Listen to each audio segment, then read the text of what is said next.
من الانتقادات اللي كيديرها هذا المحلل العسكري، هذا الاردني ماشي العراقي، كينتقدوا دائما ان الجيش ما عرفتش واش نذكر هذه السميه تغليني في القناه ديالك ولا غادي نسبب لك شي مشكل.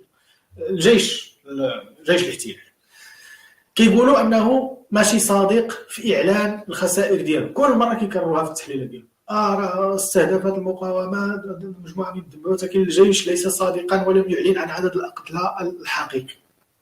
لكن على الاقل هذاك الجيش اللي انا اديره باش ما يجيش شي واحد دابا كتكون مضطر انك كل جمله تقولها خصك دير بين قوسين وتشرح. هذاك الجيش على الاقل كيقول الخسائر ديالو. هذه المقاومه واش عمرها قالت ما دنا شي قائد ولا واحد؟ ما عمرهم قالوا ما دنا واحد، ما قالوش.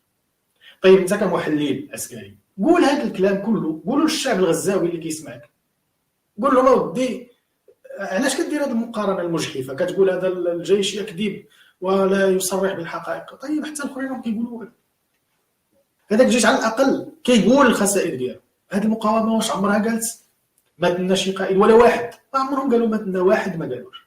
ليس هناك أرقام كم عدد الشهداء من الجانب الفلسطيني المقاتلين أقصد. نعم. المقاتلين ليس هناك أرقام، وحماس لا تعلن لا عن أسماء ولا أرقام، وهذا مفهوم، يعني مفهوم من الناحية الأمنية، لأنه يعني يفترض أنه أي إنسان يتم الإعلان عنه أنه استشهد خلال مواجهاته، الإسرائيليين فورا راح يقصفوا بيته والبيوت اللي حواليه.